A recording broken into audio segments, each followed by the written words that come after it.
Alhamdulillahi Rabbil Alamin. Alhamdulillahilladzi hadani lihadza wa ma kunna linahtadiya laula an hadana Allah. Alhamdulillahilladzi bi ni'matihi tatimmus shalihat. Alhamdulillahi ala ni'matil iman wal Islam. Alhamdulillahi ala ni'matil hidayah. Alhamdulillahi ala kulli hal. Asyhadu an la ilaha illallah wahdahu la syarika lahu wa asyhadu anna Muhammadan abduhu wa rasuluh.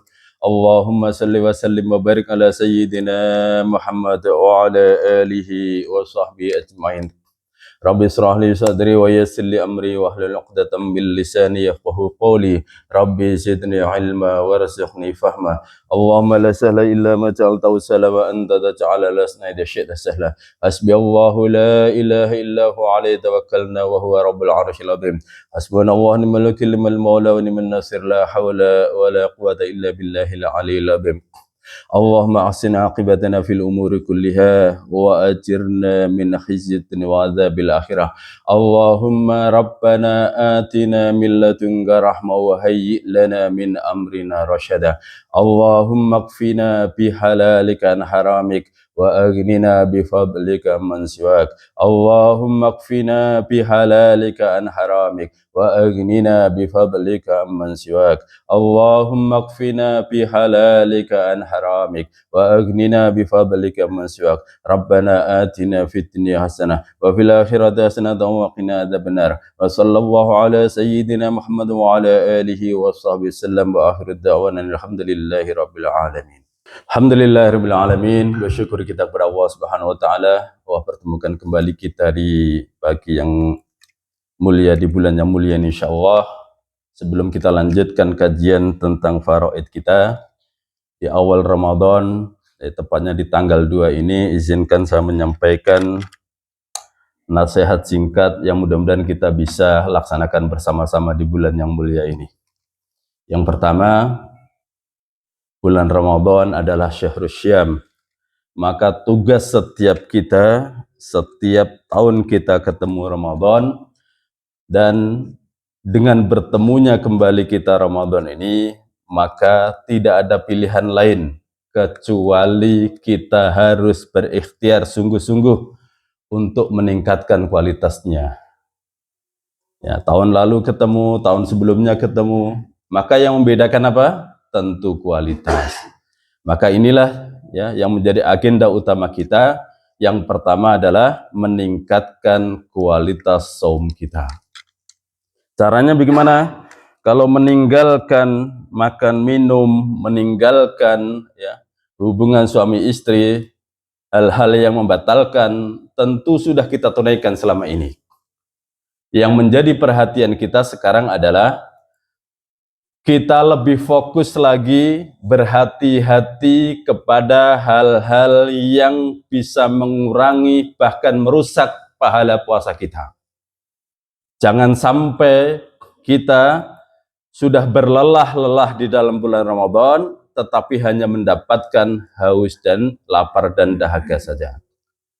Lalu apa ikhtiarnya di antaranya? Yakni dengan menjaga panca indera kita.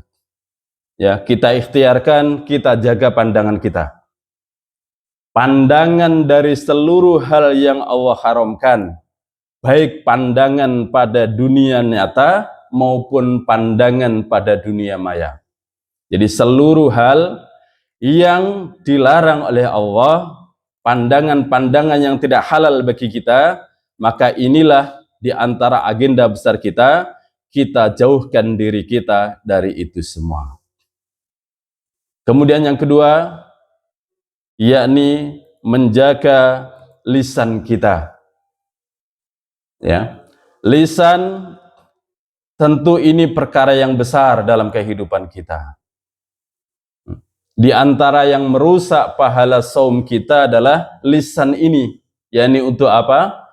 Untuk membicarakan aib orang lain. Itulah yang disebut dengan ghibah. Ghibah itu artinya membicarakan keburukan orang lain di belakangnya. Lalu kita bantah, tapi itu fakta. Maka begitu fakta, itulah ghibah. Tetapi kalau yang kita bicarakan keburukan orang dan itu tidak ada pada yang bersangkutan, itulah bohong, kadzab namanya. Bahasa kita fitnah namanya. Ya.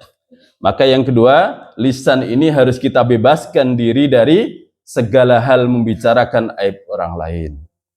Baik di dunia nyata maupun di dunia maya lagi-lagi. Pandangan tadi kita jaga dari yang haram di dunia nyata dan dunia maya pun sama. Lisan ini kita jaga dia untuk tidak membicarakan aib saudara kita baik secara dunia nyata maupun dunia maya. Termasuk pula berbohong. Ya. Dan bohong ini boleh jadi ya, sesuatu yang senantiasa kita lakukan di hari-hari kita sebelumnya. Tapi begitu memasuki Ramadan, kita tarbiyah diri kita untuk tidak berbohong. Supaya apa? Supaya nanti ini bisa berlanjut di 11 bulan berikutnya. Dan termasuklah perkataan-perkataan kotor.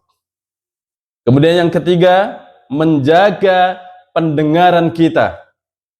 Kalau lisan kita tidak mau gibah, maka telinga kita, pendengaran kita pun tidak mau mendengarkan ghibah.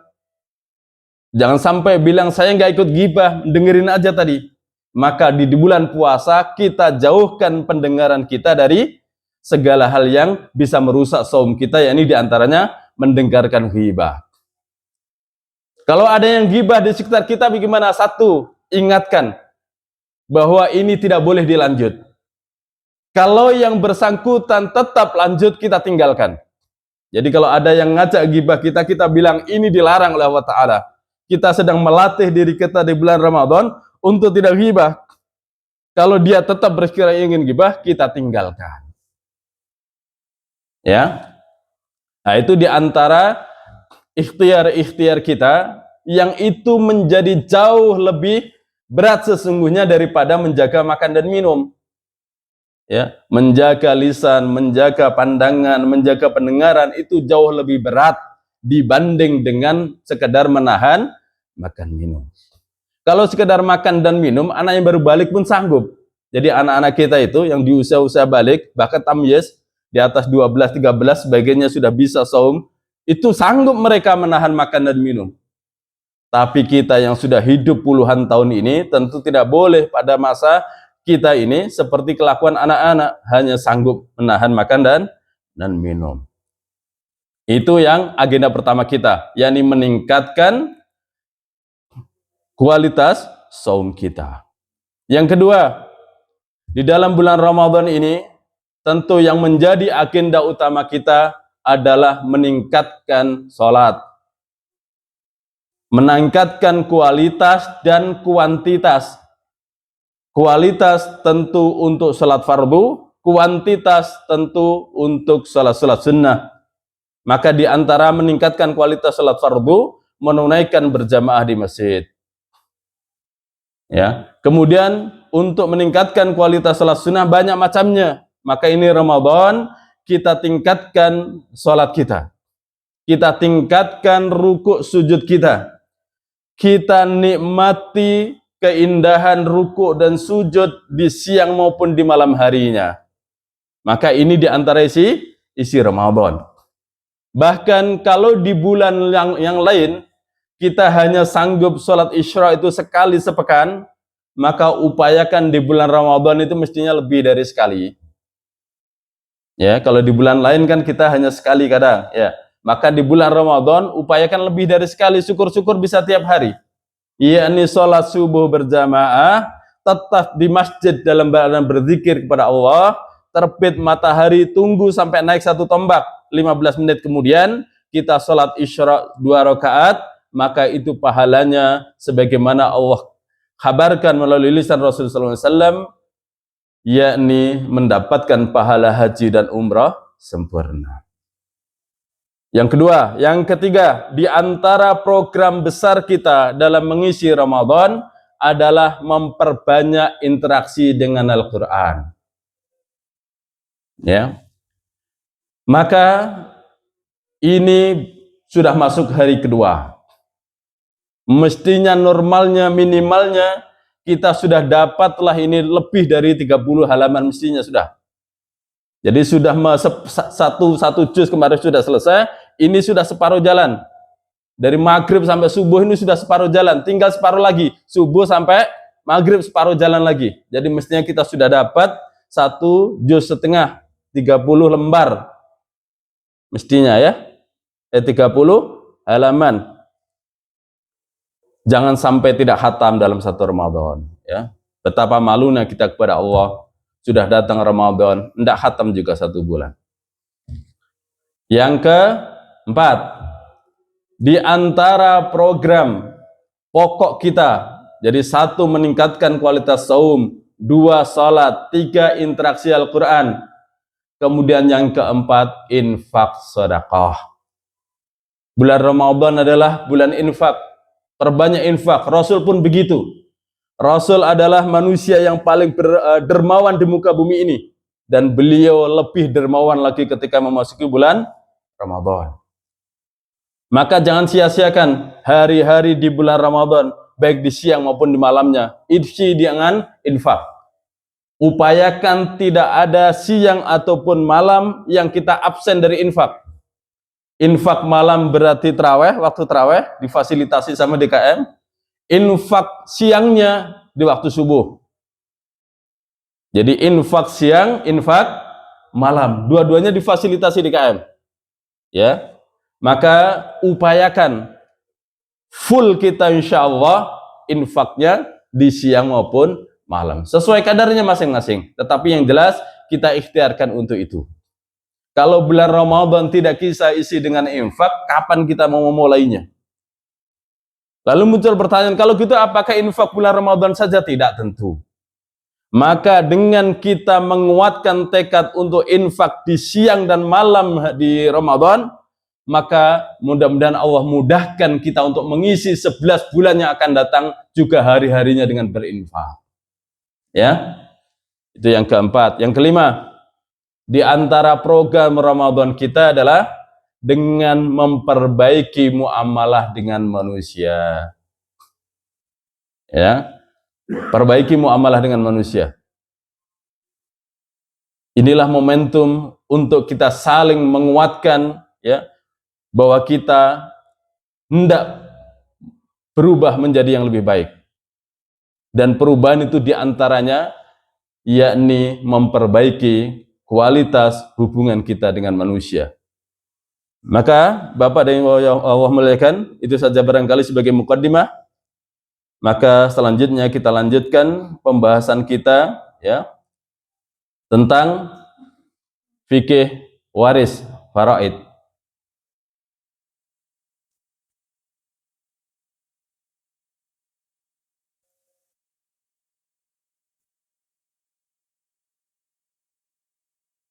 Selanjutnya ada 2 item yang akan kita bahas pagi ini, yakni tentang konsep hijab dalam fikih waris.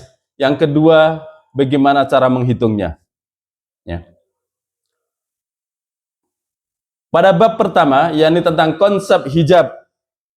Hijab itu apa? Hijab itu adalah penghalang atau penutup. Ya, jadi kalau hijab maknanya penghalang atau penutup. Nah, ini kalau di dalam masjid kita pasang hijab, itu hijab namanya. Maka hijab adalah penghalang atau penutup. Itu secara makna bahasa. Maka kalau akhwat, ummahat pakai kerudung, ya, maka disebut pakai hijab, ditutup kepalanya, dihalang-halangi kepalanya dari pandangan manusia. Ya, jadi hijab maknanya penutup atau penghalang. Sementara dalam kajian fikih kita ini, maka yang disebut hijab itu apa? Terhalangnya hak ahli waris sehingga dia tidak mendapatkan warisan, atau terhalangnya ahli waris sehingga berkurang jatahnya. Ya, jadi penghalang ini boleh jadi dia menutup sama sekali, boleh jadi dia mengurangi jatah. Itu namanya hijab. Jadi ahli waris yang kita sudah pasangkan kemarin pohon waris itu, ada 24 item itu, maka tidak semuanya mendapatkan nanti. Ya, tidak semua 24 golongan itu mendapat warisan semua, enggak. Karena ada konsep hijab. Maka dalam hukum waris, hijab itu terbagi menjadi 3. Ya. Ada hijab wasfi, ada hijab nukson, dan hirman. Apa itu wasfi? Wasfi, ahli waris terhijab, tertutup peluangnya untuk mendapat warisan karena 3 hal. Jadi kalau ahli waris melakukan 3 hal ini, hilang kesempatannya untuk mendapatkan warisan. Ya, jadi ahli waris yang melakukan 3 hal ini, maka kemudian tertutup dia secara sempurna sehingga tidak mendapatkan jatah warisan sedikit pun. 1, yakni dia berstatus budak. Nah, ini kalau zaman dulu, kalau sekarang udah nggak ada. Kedua, murtad dia. Jadi kalau ada ahli waris kok murtad dia, maka dia langsung tertutup, haknya hilang untuk mendapatkan warisan. Ya, jadi kalau ada anak yang murtad, keluar dari Islam, menjadi tidak Islam, menjadi kafir, maka dia tertutup dari mendapatkan warisan. Kemudian yang ketiga, perilaku yang bisa menjadikan seseorang kehilangan hak warisnya adalah membunuh mayit. Maksudnya mayit tadi meninggalnya karena dibunuh. Jadi ini sudah meskipun terdengar aneh oleh kita, tapi sudah ada beritanya di media. Seorang anak membunuh orang tuanya justru motifnya karena ingin dapat warisan. Maka dalam fikih kita, selain dia melakukan dosa besar yang ancamannya neraka, pun dia langsung kehilangan hak warisnya. Ya, jadi kalau ada seorang anak membunuh orang tuanya, maka selain dia dosa besar terancam neraka, hilang pula status dia untuk mendapatkan warisan. Ini namanya apa? Hijab wasfi. 1 budak, 2 murtad, 3 membunuh mayit. Ya. Ini namanya wasfi. Kemudian ada yang kedua, hijab nukson. Nukson itu berarti berkurang. Artinya jatah dia berkurang karena kehadiran ahli waris yang lain. Contoh, seorang istri meninggal, dia tidak punya anak, berapa jatahnya suami?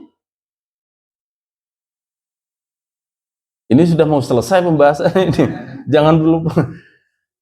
Berapa jatah suami kalau istrinya meninggal dan tidak punya anak? Setengah. Begitu ada anak, jatahnya menjadi 1/4, itulah nukson namanya.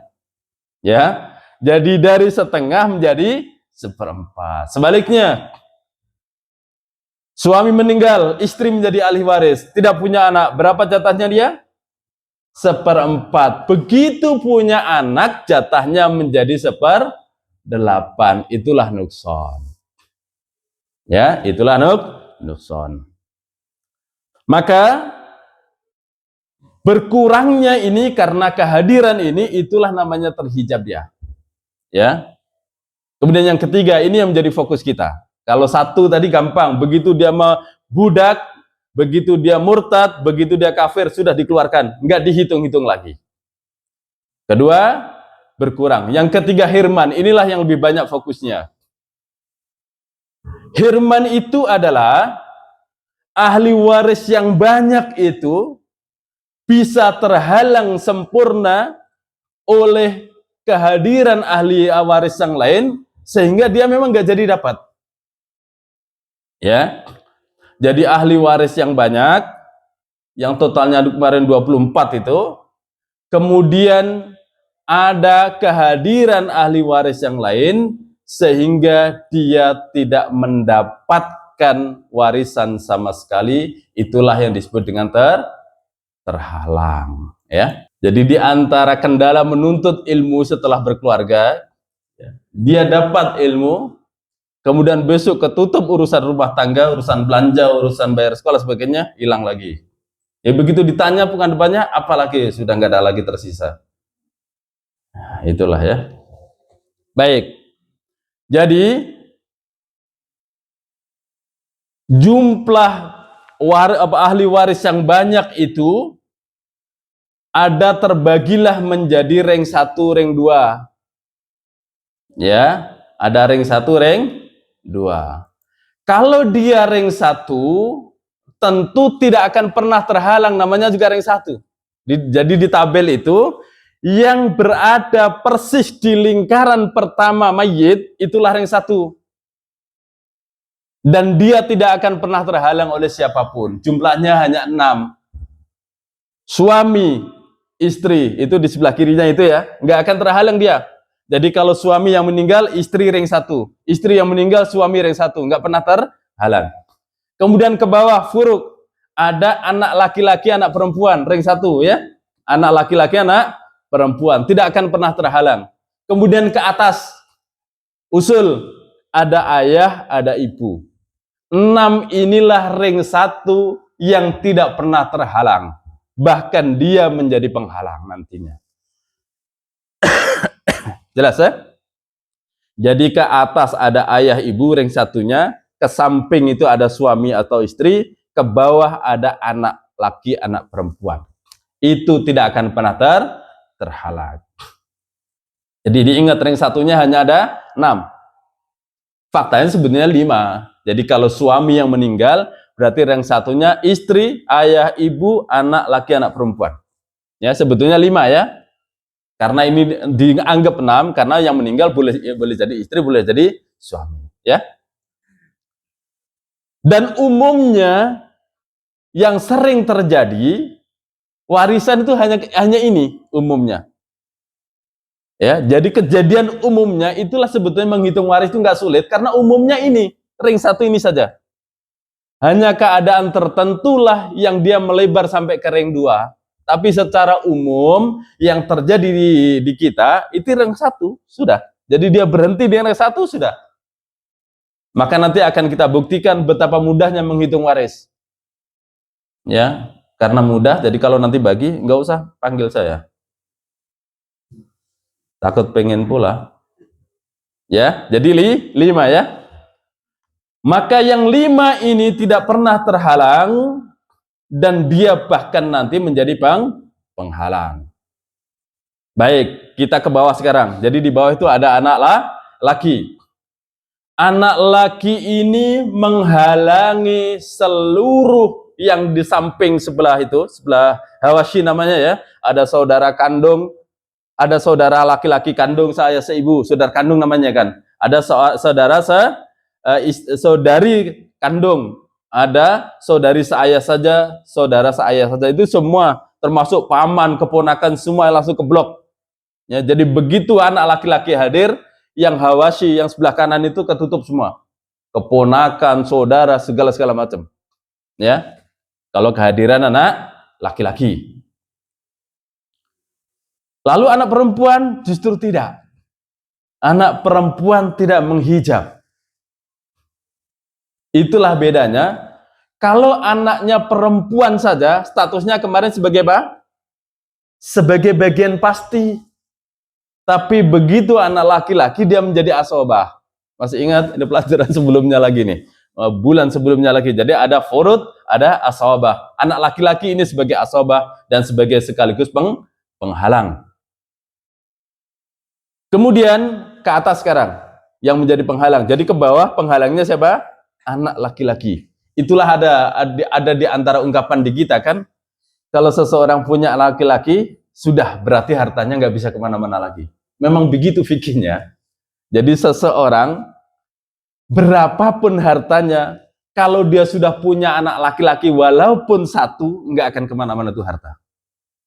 Saudara kandung selesai, keponakan semua nggak.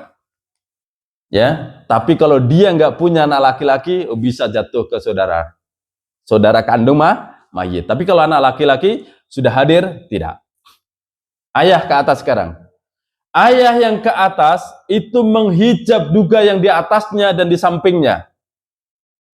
Ya. Jadi yang ke atas, ayah itu berarti menghijab, menutup kakek, nenek dari ibu, termasuk dari paman, ya, semua kehijab. Itu hebatnya ayah, ya. Jadi ayah menutup banyak yang di atasnya itu. Jadi yang berarti yang ditutup yang sederajat dengan ayah, ya. Ayah itu kan sederajat dengan paman sebetulnya. Nah, itu ketutup semua sudah itu. Jadi kalau ke bawah penutupnya anak laki-laki, kalau ke atas penutupnya ayah. Ya. Meskipun yang umum tadi terjadi, biasanya mayit yang masih punya kakek itu nggak banyak. Tapi kalaupun toh punya kakek, maka begitu ayahnya masih ada, tertutup dia. Kemudian ibu. Nah, di atas itu sebelah kiri kan ada ibu, atasnya adalah nenek jadi ibu, ya. Begitu ibu masih ada, nenek ketutup. Karena nenek itu sudah ring dua kan, nenek dari jalur ibu. Kalau nenek dan kakek dari jalur ayah. Jadi di atasnya itu, di level kedua itu, ahli warisnya 3. Kakek dari ayah, nenek dari ayah, kemudian nenek dari ibu. Ini tertutup ya. Kalau ibu ada, maka nenek tadi tertutup. Ya, baik dari jalur ayah maupun jalur ibu. Jadi kalau ibu ada, nenek tutup. Nah, gitu gampangnya ya. Nah, kemudian kalau anak perempuan menutup enggak? Dia menutupnya ke bawah anak perempuan itu. Jadi kalau anak perempuan hadir, maka cucu di bawah ketutup. Kalau si anak laki tadi sudah ketutup semua. Jadi kalau anak perempuan hadir, dia hanya menutup siapa? Hanya menutup cucu perempuan. Ingat, cucu itu yang menjadi ahli waris, cucu dari pihak laki-laki. Jadi cucu dari pihak perempuan tidak. Ya. Nah, itu namanya hijab. Baik. Sekarang bagaimana cara menghitungnya sekarang? Bagaimana langkah-langkah menghitung waris? Nah, ini supaya kita nanti bisa hitung sendiri-sendiri ya. Bisa hitung sendiri-sendiri. Lihat di pohon waris itu. Tentukan di mana posisi mayit. Maka mayit adalah yang di warna merah itu. Ya. Jadi dari pohon itu, artinya begitu ada mayit, kita buatkan pohon tadi. Istri atau suami, kemudian anaknya mana, bapak ibunya mana, terus ke sampingnya semua dituliskan. Ya. Jadi pohon waris tadi dalam rangka untuk mendaftar siapa saja ahli waris. Jadi begitu jadi pohon itu bisa diterapkan asal mayit dikasih warna merah, itulah pohon warisnya. Di sebelahnya ada suaminya atau istrinya, lihat siapa yang mayitnya, kemudian lihat ke bawahnya anak laki, anak perempuannya, lihat ke atasnya bapak ibunya, lihat ke samping, semua itu didaftar. Didaftar dulu, meskipun nanti ada yang terhijab. Jadi sebutkan daftar ahli waris. Kemudian begitu sudah kita sebutkan mana ayah, mana ibunya, mana anaknya, laki, perempuan, mana suami atau istrinya, mana saudaranya, mana keponakan dan sebagainya. Maka kemudian yang selanjutnya pastikan atau hitung harta mayit. Ya. Hitung harta mayit. Karena yang mau dibagi ini harta mayit. Jadi hitung semua harta mayit. Karena inilah yang hendak dibagi. Ya. Pastikan benar-benar ini murni harta mayit, tidak bercampur dengan siapapun. Ya, kalau mayit punya tanggungan, punya hutang, punya pinjaman, selesaikan dulu semua. Jadi mana jumlah harta mayit, mana tanggungannya, ya, setelah dipotongkan berarti bersih, itulah disebut nama harta waris. Ya, jadi harus dihitung. Inilah diantara poin yang paling krusial dalam pembagian waris. keluarkan semua harta waris. Tidak boleh ada yang disembunyikan, termasuk harta yang tidak nampak. Apa itu? Tabungan. Ya, kalau kita diam-diam tidak ada yang tahu. Nah, keluarkan semua. Mana tabungannya, mana asetnya, semua keluarkan. Tidak boleh ada yang disembunyikan. Begitu ada yang menyembunyikan, itulah haram bagi dia. Ya, jadi begitu ada pihak yang menyembunyikan, itulah haram bagi dia. Dia mencuri harta mayit. Ya. Lalu muncul pertanyaan, bagaimana kalau suami dan istri, bagaimana cara menghitungnya? Sampai-sampai ya dikenallah oleh hukum, ini katanya sih dari Belanda, walau saya nggak paham itu. Jadi di hukum positif kita katanya, karena dari warisan Belanda itu dikenallah istilah harta gono gini. Maka ketahuilah jamaah yang Allah muliakan, sesungguhnya dalam fikih syariah kita tidak dikenal harta gono gini. Ya. Maka yang dibagi murni harta mayit. Maka sesungguhnya bagi keluarga muslim, kenalilah harta masing-masing. Contoh, pada waktu saat menikah, ini jangan tersinggung ya, ini contoh saja. Oh, ini nyindir saya, enggak ya. Jadi misalkan istri bawa mobil, suami juga bawa mobil, dualah mobilnya. Maka masing-masing itulah hartanya. Ya. Kemudian begitu juga suami bawa rumah, punya rumah, istri sebelum nikah juga punya rumah, itulah harta masing-masing.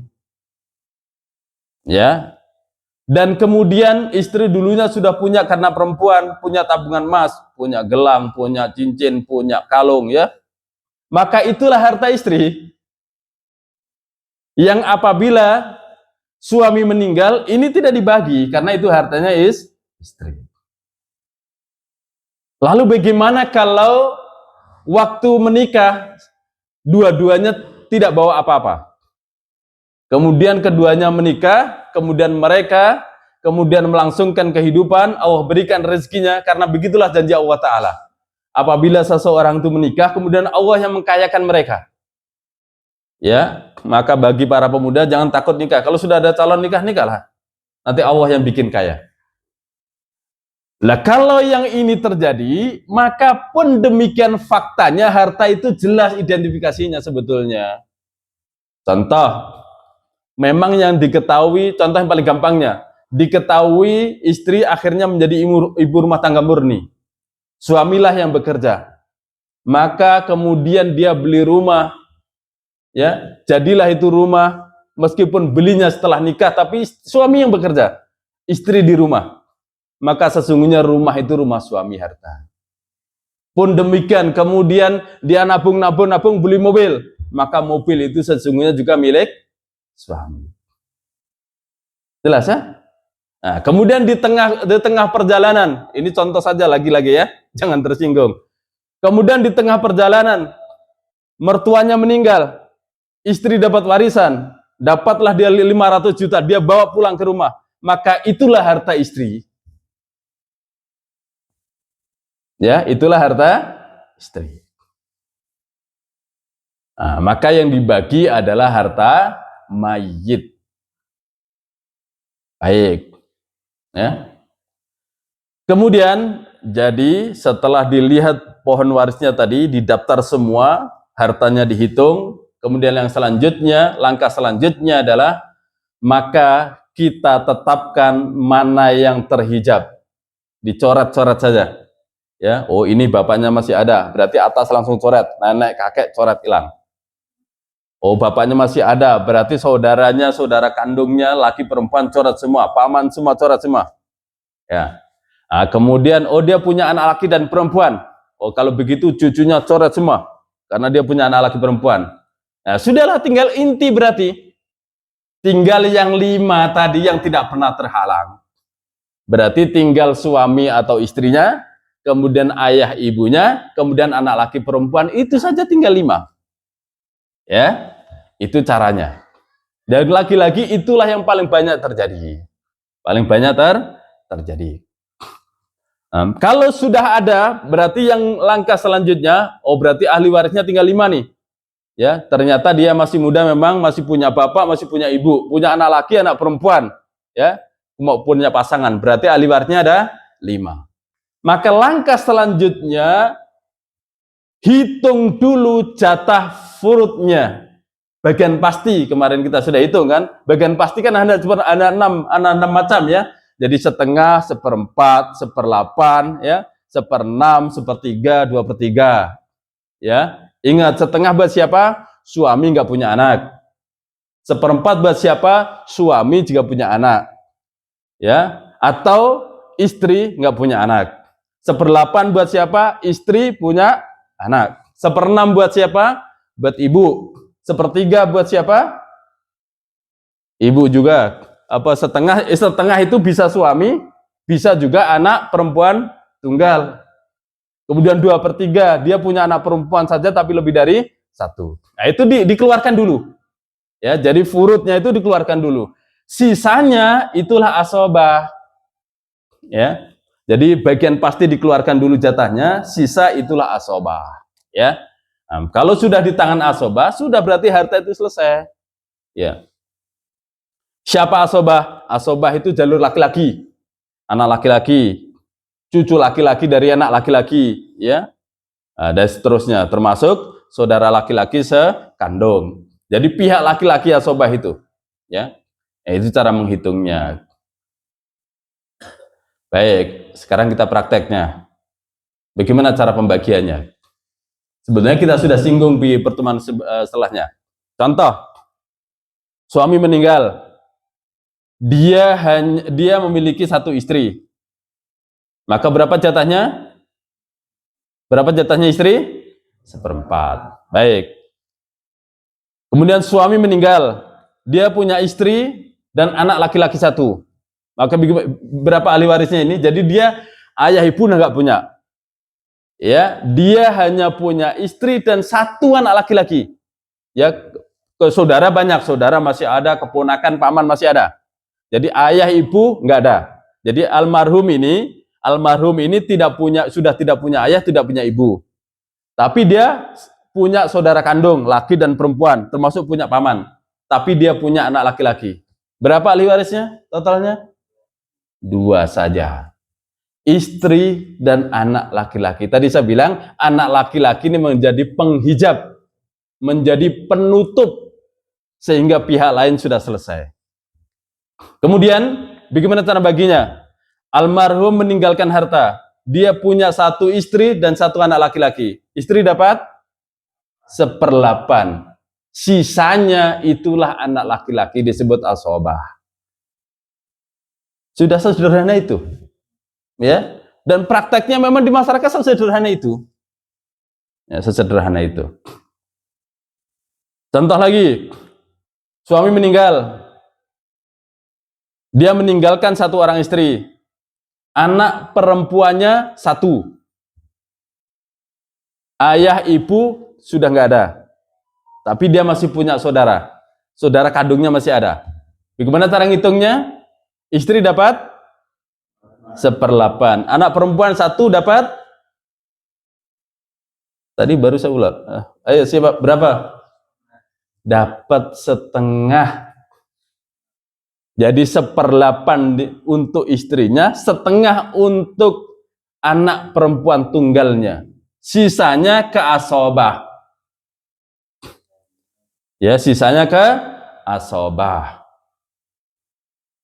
Siapa asobahnya? Saudara mayit. Saudara, jadi asobah terdekatnya saudara mayit. Ya. Bagaimana kalau kasusnya almarhum ini ayah ibu sudah nggak punya? Dia dulunya juga anak tunggal. Ya, dia dulunya anak tunggal, berarti nggak punya saudara. Ya. Kemudian saudara bapaknya ini sudah selesai juga semua. Sudah almarhum semua. Maka bagaimana? Ya. Maka kalau sudah tidak ada lagi, anggap saja sudah habis semua, Anggap saja ekstrimnya itu dia memang sudah tunggal menjadi tunggal, ya. Saudara sudah habis, keponakan sudah nggak ada, meskipun itu jarang, maka sisanya ke Baitul Mal. Tapi ini jarang terjadi, belum pernah saya saksikan seperti itu. Contoh lagi, suami meninggal, istri 1, anak perempuan 2, maka istri dapat 1/8, anak perempuan dapat 2, anak perempuannya 2, setengah bagi 2. Masa ada begitu? Coba lihat di pohon warisnya berapa di situ? 2/3 dibagi 2 kalau anak 2. Jadi masing-masing 1/3. Ya, 1/3, 2/3. Bisa protes kalau setengah bagi 2. Setengah sama 2/3 banyak mana? 2/3. Baik. Itu lagi satu lagi. Suami meninggal, istrinya 1, anak laki-lakinya 1, anak perempuan 1. Nah, maka ahli warisnya ada berapa? Ayah ibu sudah nggak ada. Hanya 3 saja. Istrinya, anak laki-laki dan anak perempuan. Istri dapat 1/8. Anak perempuan karena dia bersama anak laki-laki menjadi asobah. Kalau dia anak perempuan saja, 1 juga furud dan 2 juga furud. Bedanya kalau 1 dia dapat setengah, kalau 2 atau lebih dapat 2/3. Tapi kalau hadirnya anak laki-laki, anak perempuan dari furud menjadi asobah, pindah dia. Maka kalau begitu cara baginya 1/8 untuk istri, asobahnya untuk anak-anak. Komposisinya bagaimana? 2 laki, 1 perempuan. Ya. Jadi yang prinsipnya yang bagian pasti dikeluarkan dulu, baru sisanya itu asobah yang dibagi untuk anak laki, anak perempuan. Ini yang sering terjadi. Yang sederhana ini yang sering terjadi, ya. Jadi pasangan lakinya meninggal, dia istrinya 1, punya anak laki, anak punya perempuan. Ya sudah cuman itu. Cuman istri, anak laki, anak perempuan ahli warisnya. Sesederhana itu, ya, sesederhana itu. Baik.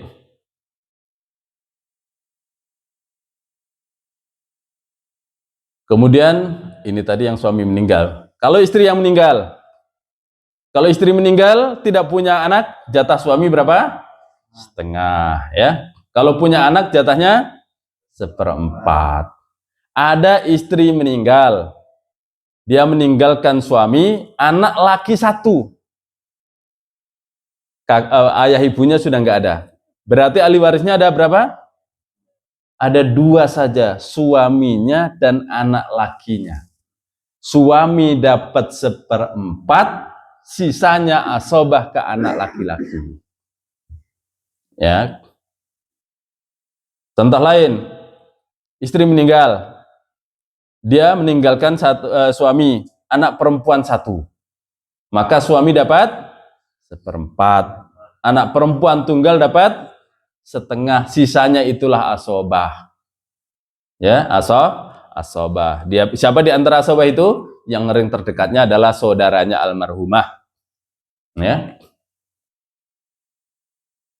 Nah, kemudian lagi-lagi ingat, kalau yang istri meninggal, yang dibagi harta istri. Ya, jangan kemudian terpengaruh oleh konsep goni-gini tadi itu. Ya, jadi kalau istri meninggal, hartanya istri yang dibagi. Jangan harta rumah tangga itu yang dibagi. Pisahkan dulu mana harta istri, itulah yang dibagi. Ya. Baik. Itu kalau yang umumnya begitu. Jadi seseorang meninggal, yang menjadi ahli warisnya adalah anaknya. Padahal tidak selalu begitu. Ada kalanya anak meninggal. Nah, ini yang coba kita hitung, ya. Seorang laki-laki meninggal, ya, dia belum menikah, berarti belum punya anak, tapi dia punya saudara. Jadi meninggalnya ini masih muda, ya. Jadi dia usia produktif, dia sudah bekerja, meninggal sebelum menikah. Maka siapa ahli warisnya? Ayah ibu saja. Karena ayah tadi yang menghijab saudara. Ya, saudara itu ring dua ya, terhijab oleh ayah. Nah, bagaimana sekarang pembagiannya? Seorang anak laki-laki meninggal, ahli warisnya cuma ayah dan ibu saja. Berapa bagiannya? Ibu dapat anak yang tidak mayit tidak punya anak, ibu dapat sepertiga. Sisanya kemana? Ke ayah. Ya. Jadi ayahnya dapat 2/3.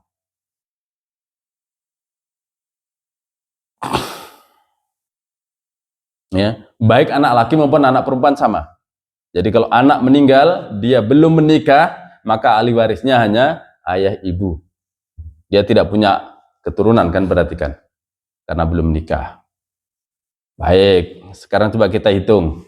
Bagaimana cara ngitungnya?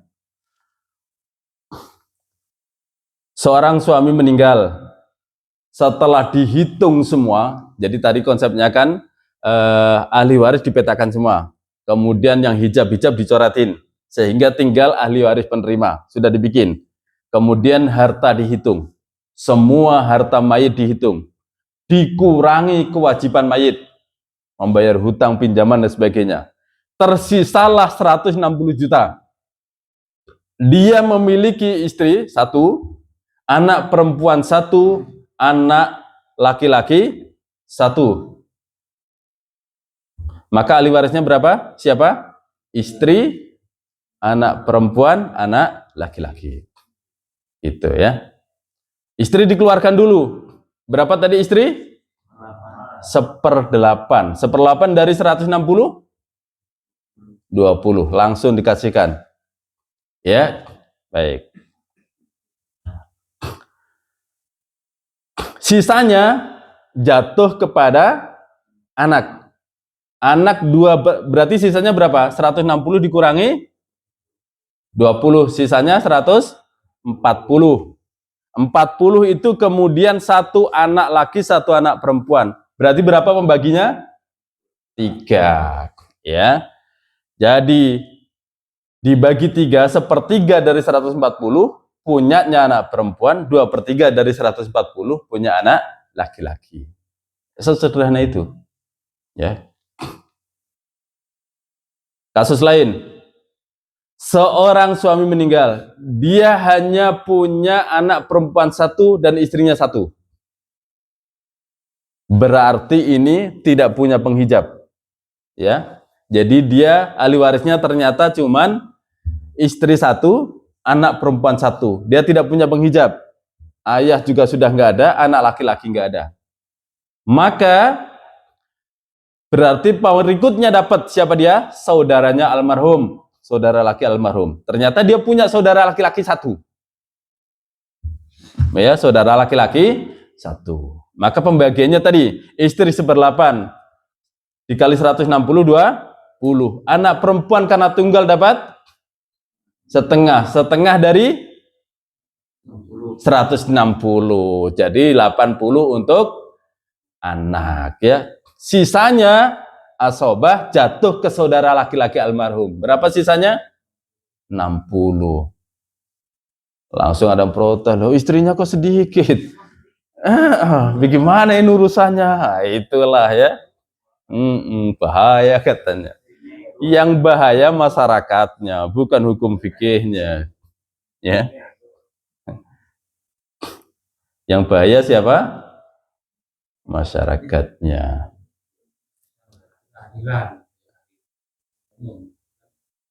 Itu dia yang kita pelajari dari awal. Bahkan muncul pertanyaan sesungguhnya, ini kan bulan Ramadan, ngapain juga membahas hukum waris? Maka di antara yang harus kita faham, seluruh fikih waris ini termaktub dalam Al-Quran. Jadi belajar fikih waris pada dasarnya mengkaji isi Al-Quran. Jangan Al-Quran dibandingkan dengan pendapat masyarakat, nggak ketemu jauh. Al-Quran bilang gini, tapi masyarakat gini. Ya siapa juga yang mau dengerin masyarakat?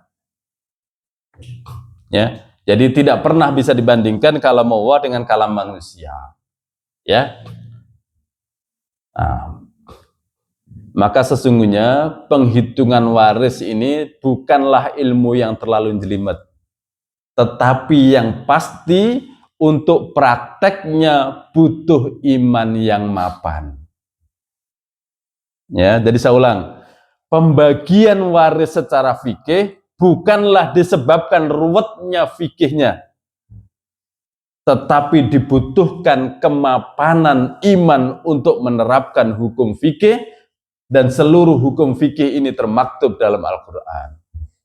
Ya, jadi bukan sulitnya ngitung, enggak. Seberapa siap dia untuk berpegang teguh pada hukum fikih. Faktanya, yang ngaji saja, saya dengar sendiri nih lewat telinga saya ini, yang katanya sering ngaji saja bilang begini, hukum waris memang ada hukumnya, tapi nggak saklek-saklek amat, bisalah dimusyawarahkan itu. Oh, kaget saya, ini yang ngaji saja begini, bagaimana pula yang nggak ngaji? Maka kita katakan, kalau Al-Quran bisa dibatalkan dengan musyawarah, maka betapa tidak berharganya Al-Quran itu. Nanti akan muncul kalau begitu.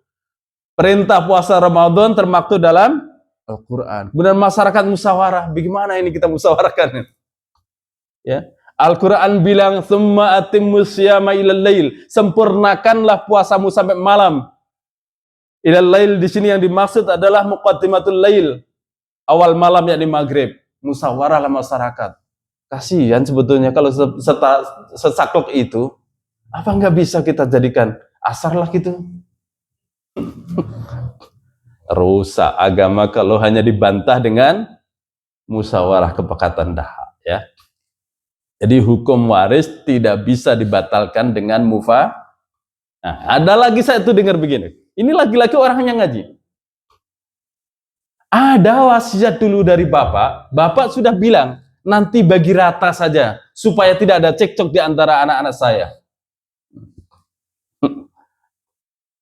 Lah kalaulah hukum Al-Quran bisa dibatalkan oleh calon mayit, ya nggak ada gunanya juga Al-Quran ditulis panjang-panjang itu.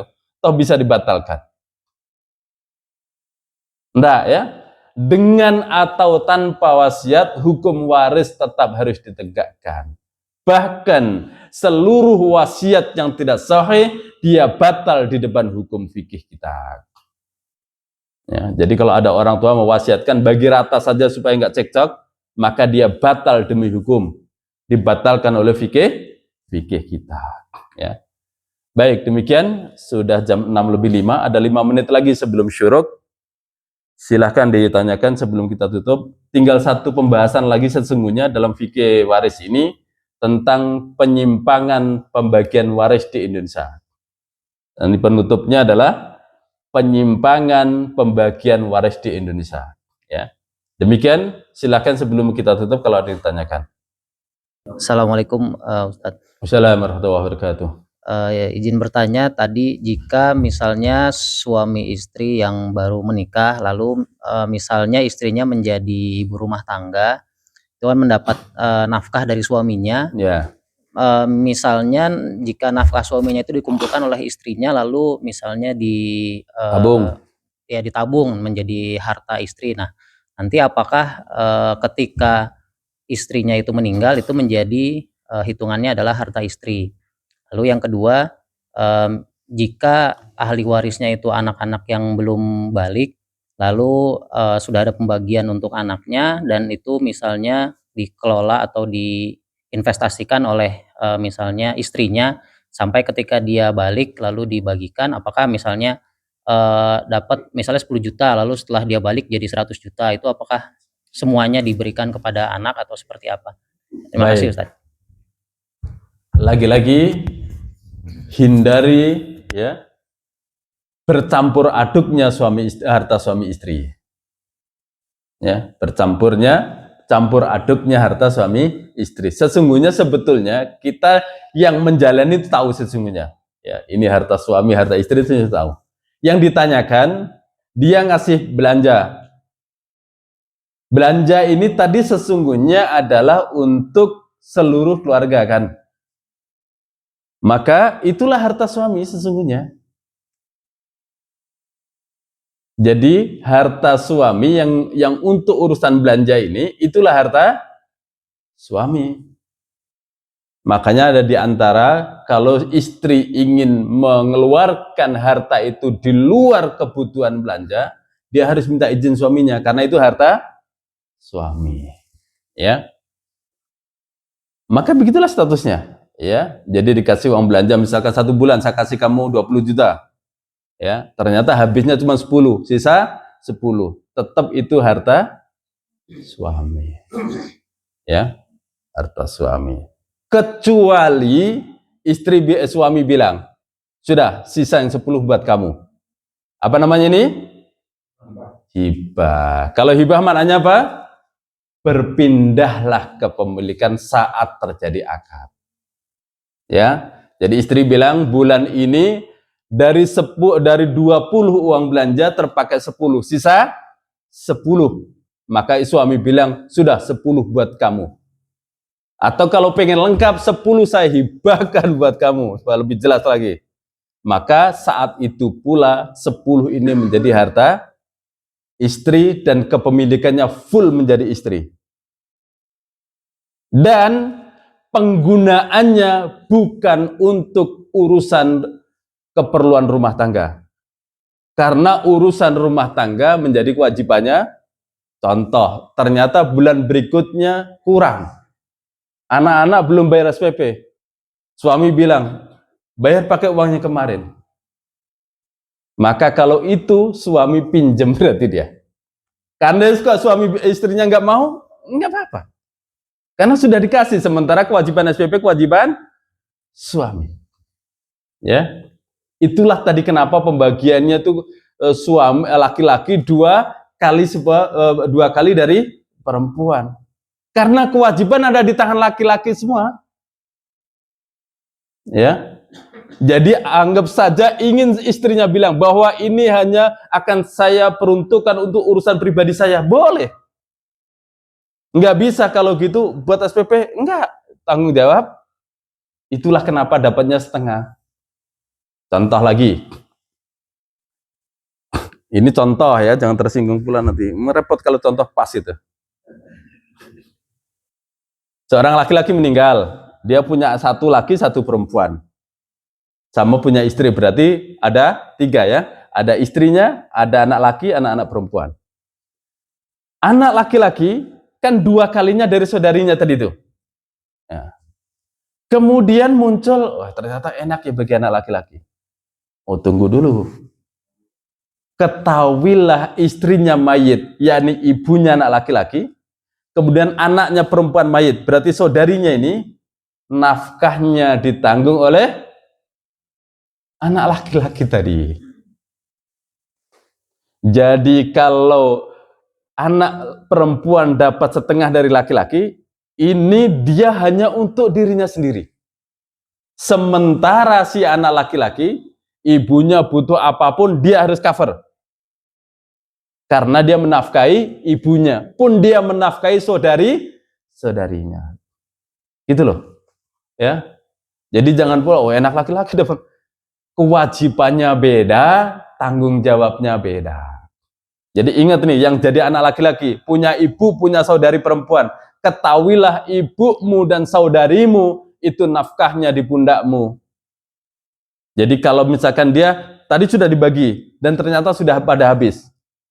Ya, sama-sama sudah habis misalkan ya. Nah, ini butuh kehidupannya, ini butuh kehidupannya. Siapa yang mengcover? Anak laki-laki tadi. Ya.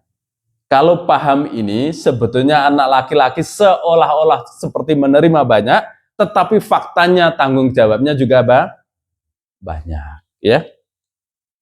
Baik. Kemudian yang kedua, bagaimana kalau ahli warisnya masih anak-anak? Jadi ini ada yang meninggal suami, dia istrinya 1, anak laki-laki yang pertama usia 7 tahun, anak perempuan yang keduanya baru 4 tahun, dua-duanya masih kecil, dibagilah ini harta waris. Maka solusinya bagilah saat itu, berarti harta istri sekian, harta anak laki-laki sekian, harta anak perempuan sekian. Cuman itu kepemilikannya.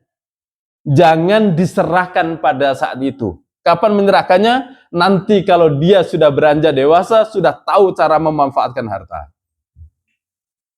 Ya, jadi harus dipegang walinya. Silakan yang ditunjuk. Ya. Ditunjuk dari keluarga itu, siapa yang dipegang walinya untuk diamanai ini. Nah, lalu kemudian harta ini diinvestasikan, berkembanglah dia. Maka kalau yang memegang ini masih mampu, maka serahkan semuanya. Jadi yang mengelola ini mampu, dia mandiri secara ekonomi, dia nggak butuh tambahan lagi. Kasih secara semuanya. Jadi tadi katanya dari 10 juta, 10 tahun kemudian menjadi 100 juta, karena dari 7 ke 17, ya anggap saja begitu ya. Jadi tadi meninggalnya pas 7 tahun, nanti dikasihnya pas 17, ada 10 tahun. Dari 10 juta menjadi 100. Kalau yang mengembang amanah tim mampu secara ekonomi, dia memang kehidupannya mandiri, kasih semua. Tapi kalau pengelolanya itu sendiri keadaannya juga berat, maka silahkan dia ambil apa sebenarnya semacam upah lah boleh dibilang secukupnya untuk melangsungkan kehidupan pembawa amanah ini. Jadi misalkan dia butuh sebulan itu butuh 5 juta, ya sudah 5 juta dia ambil per tahun. Berarti 50 kan kepakainya. Kepakai 50 tadi padahal menjadi 100. Berarti keuntungannya dari 10 menjadi 100 kan 90, kepotong 50, berarti dia kembali sisa 40 plus 10. Ya. Tapi yang lebih baiknya lagi-lagi ini karena harta, ingat, ini termasuk harta siapa sebetulnya? Di Al-Qur'an disebut harta apa ini? Harta anak yatim. Maka harta anak yatim pengelolaannya tadi, kalau mampu dia pengelolanya, kasih semua. Plus keuntungannya 100%. Kalau enggak, ambillah sekedarnya dia untuk menjalankan kehidupan yang dasar. Ya, jelas ya? Baik, jadi penyerahannya nanti tunggu pada saat dia mampu untuk mengelola harta. Jadi ini relatif memang mampu mengelola harta ini. Tapi biasanya kalau sudah usia 17 menginjak mau kuliah itu sudah sanggup dia. Ya, jadi ngasihnya kapan? Ketika si anak ini beranjak dewasa dan mampu mengelola harta. Cukup insya Allah. Yang lain? Ya. Warisan itu kan seringnya harta yang dimiliki si mayit gitu ya. Tetapi di sini kasusnya kalau mayitnya meninggalkan hutang gimana Ustaz? Malah nombok ini. Apakah pembagiannya sama bagaimana untuk menanggung hutangnya itu seperti itu? Baik. Ternyata yang ditinggalkan harta satu-satu dulu. Yang ditinggalkan harta bukan harta yang ditinggalkan, tapi hutang. Itulah tanggung jawab ahli waris. Jadi jangan ambil enaknya aja ya. Kalau yang ditinggalkan hutang, maka muncul kaidah dalam fikih kita, berapa hutang yang boleh kita lakukan. Orang yang hidup nih, ini panduan orang hidup nih. Orang hidup, dia mau hutang. Berapa hutang yang diizinkan? Tidak boleh melebihi aset dia. Tujuannya apa? Supaya kalau dia meninggal, tidak meninggalkan hutang. Ya. Jadi kalau mayit itu meninggalkan hutang, memang dari hidupnya sudah salah. Ya. Jadi hutang itu berapa maksimalnya? Maksimal sebesar asetnya. Kalau hutang ke bank malah jauh dari itu. Dihargai berapa? Sepertiga mungkin. Untuk memastikan apa? Begitu kalau meninggal terbayar ya. Bank nggak mungkin mau rugi.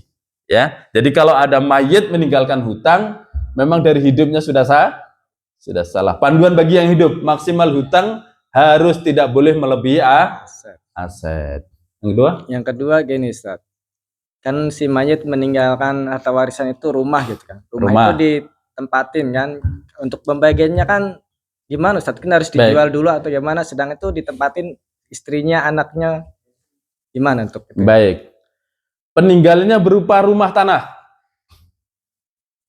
Maka yang dibagi adalah porsi kepemilikan. Porsi kepemilikan. Ya. Dan ternyata ahli waris sepakat, sudah ini nggak usah diapa-apain, kita tempatin sampai nanti mereka dewasa. Ya sudah, ditempatin. Tetapi pembagiannya di awal tadi, yang dibagi apanya? porsinya, porsi kepemilikannya. Ya, porsi kepemilikannya. Habis itu tetap dipakai. Ya. Nah, kalau yang anak-anak tadi lebih-lebih. Anak-anak tadi kan hanya boleh dibagi pada saat kejadian, penyerahannya nanti. Nah, bagaimana kalau ini sudah pada dewasa? Jadi yang ditanyakan ini ahli warisnya sudah dewasa belum anak-anaknya? Kan kasusnya gini biasanya Ustaz. Karena masih kecil, tapi kan udah dewasa-dewasa, segala macam kan belum dibagi-bagi itu warisannya kan, sampai meninggal pula gitu. Baik. Jadi kalau waktu almarhumnya ini meninggal, anaknya masih kecil, pembagiannya memang saat itu, tapi penyerahannya kan nanti. Apalagi ini masih anak-anak mau dipakai, sudah berarti yang ditentukan saat itu adalah porsi kepemilikan. Bahwa ini rumah ini sepersekian, punya ini sepersekian, persentasenya ada. Kan bisa dihitung. Misalkan berarti punya anak ini istri 1/8. 1/8 itu berapa persen? Hitung. Sisanya 7/8 itu berapa persen? Jatuh anak laki-laki berapa, ini berapa? Gitu kan? Nah, kepemilikannya yang dibagi. Ya, tapi lagi-lagi kalau dia kecil, penyerahannya kapan? Nanti setelah dia beranjak dewasa bisa mengelola harta. Nah, ternyata setelah dewasa anak bilang, kita jual sajalah. Toh memang nanti kita tidak bisa domisili di sini. Satunya kerja di sana, satu kerja di sana. Ya sudah, kalau gitu keputusan dijual. Tapi dijual ini bukan keputusan fikih. Ingat, dijualnya adalah keputusan musyawarah. Karena fikih mengatur pembagian porsinya. Di Al-Quran disebut 1/6, 1/3 ya. 2/3 itu porsinya. Soal jual tidak dijual itu musyawarah. Ya. Dan musyawarah terbaik adalah musyawarah yang didasari iman, didasari kasih sayang, dan cerdas melihat realita. Apakah ada yang tidak cerdas melihat realita? Banyak. Oh, ini rumah pusaka jangan dijual. Rumah pusaka ada di Bogor, satu anak lagi di Tangerang kerjanya, satu lagi di Merak sana, Banten. Terus ini majukan rumah pusaka. Pusaka apa loh? Cerdas saja melihat kenyataan. Apa yang dibutuhkan? Lihatlah mana yang manfaatnya lebih besar. Itu namanya cerdas. Kita tidak mengenal atau pusaka-pusaka itu. Kalau pusaka-pusaka tua-tuaan candi lebih tua, jangan pula rumah kita jadi candi ya. Jadi kecerdasan itu apa? Mana yang lebih besar manfaatnya bagi ahli waris. Ya. Jadi tidak ada kita mengenal rumah pusaka jangan dijual gitu. Enggak. Mana manfaatnya lebih besar tadi? Ibu masih ada. Anak satu di Tangerang, satu di Serang, Banten. Musyawarahlah mereka. Maka sebetulnya yang lebih cerdasnya rumah dijual. Nah, ibu nanti tinggal ikut yang di Tangerang atau di Serang. Daripada anak di Serang, satu di Tangerang, satu di Bogor. Sana lagi butuh uang kuliah, coba itu kalau ada di ini kan, lumayan buat uang sekolah. Oh, malah kepikirannya kemana-mana. Ya, jadi mana yang lebih besar manfaatnya lakukan. Ya, tidak mengenal rumah pusaka apa enggak lah. Enggak. Bumi ini milik Allah dan kita gunakan bumi ini bergantian. Contoh nih orang Bogor Park nih. Pada tahun 2000, tanah itu milik siapa? Milik warga sini. Entah siapalah yang punya tuh di sana. Begitu tahun 2008, satu persatu mengisi, pindah kepemilikan. Nah, nanti kalau sudah orang tuanya yang Bogor Park tadi meninggal, boleh jadi anaknya nggak di sini. Ada tinggal di sana, diganti orang lain. Begitulah bumi ini memang diisi, digunakan oleh manusia ini secara nggak ada pusaka-pusaka itu nggak ada. Ya. Jadi cerdaslah melihat realita. Kalau memang harus dijual, jual. Daripada menjadi beban, dijual enggak, tinggalin enggak, hanya ditengokin oleh pas lebaran. Setahun sekali sudah banyak sarang laba-laba. Ya. Cukup? Ada yang lain? Iya. Udah 6:30. Ini boleh nggak Ustaz? Misalkan begini, ahli waris meninggalkan satu rumah Ustaz. Kalau harga pasaran rumah itu misalkan dijual misalkan 10 miliar. Tetapi dia misalkan punya anak 3, satu laki-laki. Yang laki-laki ingin membeli, cuman uangnya nggak sampai segitu. kalau dibagi pun tidak sesuai porsi, sesuai yang ada di ini kan dalam syariat Islam. Nah, apakah boleh misalkan dia beli rumah itu di harga di bawah harga pasaran, kemudian diberikan kepada 2 orang adiknya, ini sisanya sesuai dengan aturan, Ustaz? Ya, ingat tadi syariat yang diatur adalah porsi pembagian. Mengenai dijual tidak dijual atau ditempatin, karena banyak juga di kampung tuh rumah warisan tidak dijual, dibelah dia, ngadep sini jadi anak pertama, ngadep sana. Prinsipnya yang diatur porsinya. Mengenai mau dibelah itu rumah ngadep sana ngadep sini, itu musyawarah, ya. Lah kalau musyawarahnya memang dijual, dijual lah. Dan hukum jual beli, ini kaidah hukum jual beli ya. Kita mengenal harga pasaran. Ingat, harga pasaran hanya patokan bagi calon penjual dan calon pembeli. Tidak ada dalam rukun jual beli itu bunyinya sesuai hukum pasar. Rukun jual beli apa? 1 calon penjual dan calon pembeli, 2 barang yang hendak dijual belikan, ketiga akad yang dimaksud kesepakatan antara calon penjual calon pembeli. Ingat ya. Jadi gunanya hukum pasar, harga pasaran gunanya apa?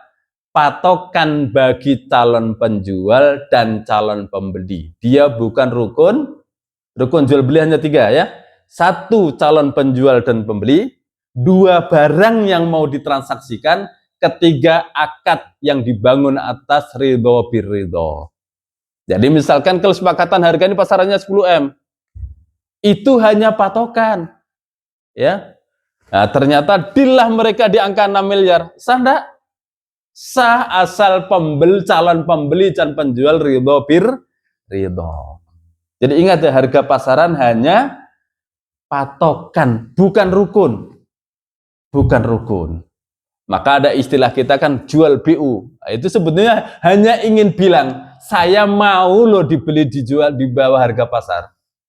Jadi kalau ada tulisan BU, seolah-olah calon penjual ini bilang ke calon pembeli, aku mau loh dibeli di bawah. Buktinya apa? BU.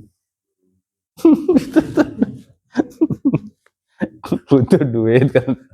Jelas ya? Jadi jual beli akadnya 3 ya. 1 calon penjual calon pembeli, barang yang mau ditransaksikan, 3 akad ridho birridho. Ini memang sebenarnya sudah tidak dimasuk hukum waris ya. Karena tadi harganya 10 dibeli 6, asal ridho ya, asal ridho. Jelas insyaallah ya? Cukup? Baik, alhamdulillahirabbil alamin. Jadi nanti terakhir insyaallah berarti bulan 4 ya. Bulan 5 insyaallah. Bulan 4 kita libur lebaran. Terakhir pembahasan dari kitab waris ini adalah penyimpangan pembagian waris di Indonesia. Baik, demikian. Wabillahi taufiq wal hidayah. Kita baca subhanakallahumma wa bihamdik asyhadu an la ilaha illa anta astaghfiruka wa atubu ilaik. Hadana wa kum ajmain wa lafu minkum. Assalamualaikum warahmatullahi wabarakatuh.